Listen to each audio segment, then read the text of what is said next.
Chris Trott with Team TaylorMade. We are about to build Collin Morikawa a high toe 3 58-degree wedge that he's going to test out this week. Let's get to it. So we're going to copy the former build that Collin has. He hasn't changed spec, he's just testing out the new high toe 3. So into the vise like so, check out the lie angle. This comes out a little bit upright, so I'm glad I checked it, and the loft is bang on. So tighten everything up there, then just simply pre-bend a degree flatter on this club. Lie angle is the relationship between the leading edge and the golf shaft. It's also how that club goes through the turf. It is massive when it comes to wedges because you play them with off-speed shots in order to get the speed. So you put the club head through the turf softly quite often, and that club could move. So because we move that mill grind sole around so much as players, and we play the blade open, we play it closed, you really want your lie angles to be perfect. So we've pre-bent, now let's get into the rest of the club.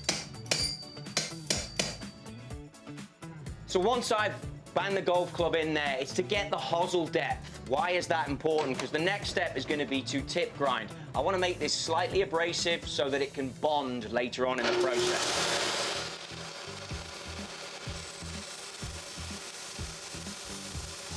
Simple, that's now in there. Let's get through to the gluing. We go 2 part on the white, 1 part on the honey. Mix this in here, and you want to give it a little second. You're going to have to mix it extremely well so that it bonds together and has a moment just to set. It's important because later on in this process, which you'll see, I'm going to use these curing cells, which allows the golfer to take that golf club out and use it within 3.5–4 minutes of drying on this process. We use these for quick center purposes so that when this golf shaft goes into my club head, it's going to be perfectly in the center. Remember I mentioned earlier lie angle, how important it was. Now it impacts the next section. Back in there, USGA housing. You can see here the sole, the middle of the golf club is bang against that. It's crucial. Now it also says on Collin's order here, 35.25 EOG, end of grip. I know he uses the Z grip, which has an 1/8 of play in there when it comes to the end of that grip. So we go to 35 1/8, and I mark that. Then we're going to hit the circular saw in order to get this to the length where we need it. Safety goggles obviously on.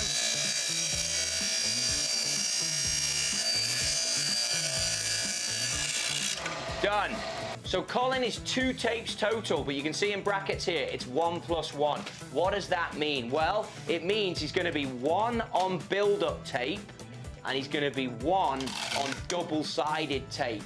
When you put those together, it obviously gives you a different durometer, but also a different width. So it's crucial, and a different weight.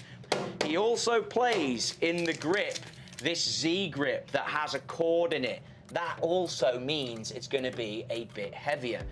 Get the tape, the length you want. This is the +1. To a player of Collin's caliber, he will feel how different this is. Important that you don't have any ridges when you put the tape on. We use quite a wide tape. It goes on perfectly like that, look. And then the second piece, which is going to be my +1, I'll put over the seam so that I don't get any ridges. Again, flat palm, wrap it round, no ridges is crucial. Bit of fluid, I always go an extra. And then logo down, so match it up to the decal on the golf shaft. It's a round grip, so not too concerned. I'm just making sure that those cords, those little crosses, are straight down. I'm happy with that. The golf pride's in a good place. Looks pretty good. Dry off the excess. Now you're ready to swing weight. Most important part of any club build is always going to be swing weight. I'm going to put it in here. That gives me a lot of weight. Then I'm going to find the balance point. It's measured by a letter and then a number. So Collin Morikawa is going to be looking for D5. When I add weight, it impacts it. And if you see here, it just changes the way that balance of that club is going to be. I'm going to get it at D4.5, which is going to allow me for 1 gram of glue that I would put in there in order to take that weight up to be that D5 that he plays. It's a feel. Everything about wedges is a feel. So let's get to the gluing process, and I'll show you how quickly this moves.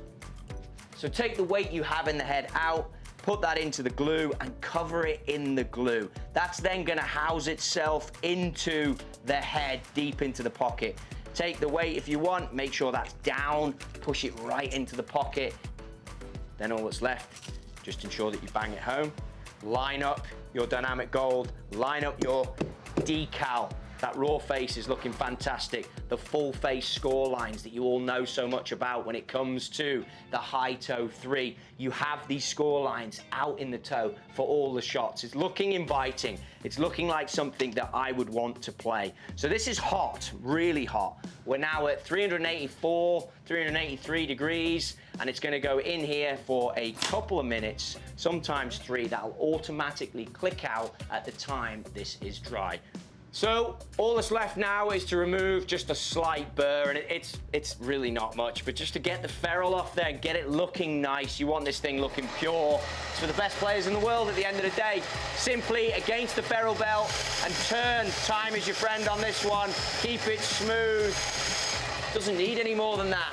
That now is absolutely mint flush. I will add a little bit of this on there just to get it perfectly shiny, but I mean, I couldn't ask for any more than that. Remove fingerprints, one swipe. Final check at this point for that swing weight. You know, you've removed the burr, you've gone and got your grip on there, the glue's had a chance to dry. Just double check everything is exactly where you want it. That's the way I always go when it comes to my building. That is perfect. High toe 3 looks absolutely beautiful. All that's left now to get it in Collin Morikawa's golf bag.